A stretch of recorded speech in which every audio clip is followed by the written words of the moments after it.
حدیث مبارک کے راضی بختور صحابو نبی علیہ السلام صحابو ته وی د جنت مختلف دروازې دي کنه. یو د صدقې دروازه ده، نو چې چا صدقې ډېرې ورکړي به په هغې داخلیږي. یو پکې د روجهدارو ده، یو پکې د منځ کوونکو دغه دروازه ده، چا چې نفلي منځونه ډېر کړي هغه به په هغې باندې داخلیږي. او یو پکې د روجهدارو دروازه ده، وی باب الریان ورته وی. ریان د هغې دروازې نوم دی. وی په دې به صرف روجهدار داخلیږي، صرف روجهدار به ننوځي چې اومې د رمضان روجې نیولي، اومې ورسره نور نفلي روجې نیولي، هغه روجهدار به په هغې داخلیږي. نو ابوبکر صدیق رضی الله تعالی عنه ورته فرمایي د الله حبیبه دا خو ټول د خیر دي، که پاره دروازه څوک داخل شو خو داسې کس په پکې چې هغه ته به دا ټولې دروازې دعوت ورکوي. لکه صدقې والا ته به د صدقې دروازه اواز کوي، مانځه والا ته به د مونځ کوي. وی د الله حبیبه داسې به پکې چې هره دروازه به ورته اواز کوي، داسې کس په پکې چې هره دروازه به یې رابلي. نبی علیہ السلام ورته وی وارجو ان تکون منهم، زما امید دی چې هغه به تی، زما امید دی چې هغه تی. صرف ابوبکر صدیق رضی الله تعالی عنه وارجو ان تکون منهم، زه امید ساتمه چې هغه ته یو واحد یو سړی چې تا ته به هره دروازه وایي چې مرحبا مرحبا مرحبا، تا ته به هره دروازه اعلان کوي، تا ته به هره دروازه آواز کوي.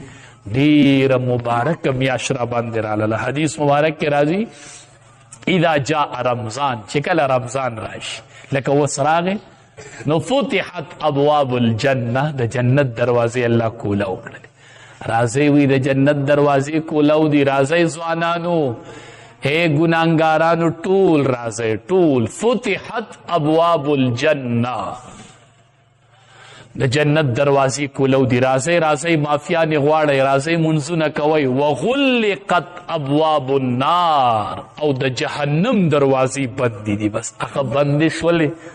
څومره د رحمت میاشت راغله، څومره د روغې او د صلح میاشت راغله. ای ځوانانو دا د جوړې میاشت راغله، دا د صلح میاشت راغله، دا د الله سره د روغې میاشت راغله. الله روغه کوي، روجه ماتی پټې میم کوي او د ماسپخین میم کوي. چې روجهدار نو الله روغه کوي. دا د الله سره د روغې میاشت راغله، روغې وکړو. روغه په دې میاشت کې ډېر په اسانه کېږي، ځکه د جهنم دروازې بندې دي او د جنت دروازې کولو دي. نه دا روغه نه ده، دا روغه کوي، روغه. او نبی کریم صلی الله علیه وسلم فرمایي په ټوله دنیا کې الله ته څه شی خوښ دی؟ ما من شیء احب الی الله من شاب التائب. نبی علیہ السلام فرمائی وی رب العالمین وائی چې په ټول مخلوق کې او په هر څه کې ما ته خوښه دا ده چې ځوان سړی ما ته ووایي چې الله زما توبه ده. ځوان سړی وایي یا الله میری توبه.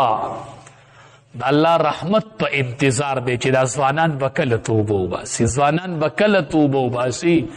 ځوانانو میاشت در باندې راغله، ښکلې ځوانۍ الله درکړي دي. دا د قرآن د ختم د پاره دي، کینم بم نه په ولاړه به قرآن ته ودرېږم. مال الله ځواني راکړي. بیا به داسې وخت راشي چې په کرسۍ به ناسي، بیا به داسې وخت راشي چې د کوره به تراوله نشي راتلی، جاړې به.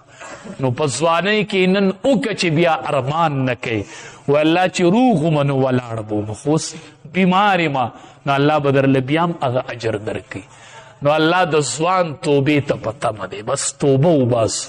د رحمت میاشته، د مغفرت میاشته، او اوله عشره شروع ده دا د رحمت میاشته. دا رحمتونه راوریږي. رب اغفر ورحم وانت خیر الراحمین. دعاګانې غواړئ، درود شریف زیات وایئ اوله عشره کې. چې یوه پیره څوک درود شریف ووایي نو صلی الله علیه عشرا، الله تبارک و تعالی پہ 10 رحمتونه راولیږي. د یو درود په بدله کې 10 رحمتونه الله را لیږي. نو چې ته 1000 پیرې درود شریف ووایې نو څو رحمتونه راله؟ 10,000 رحمتونه در باندې د الله په یوه ورځ کې راورېدل. او لنډ درود وصلی الله علی النبی الامی. دا څومره لنډ درود دی، دا زر پیری ډیر په اسانه کیږي.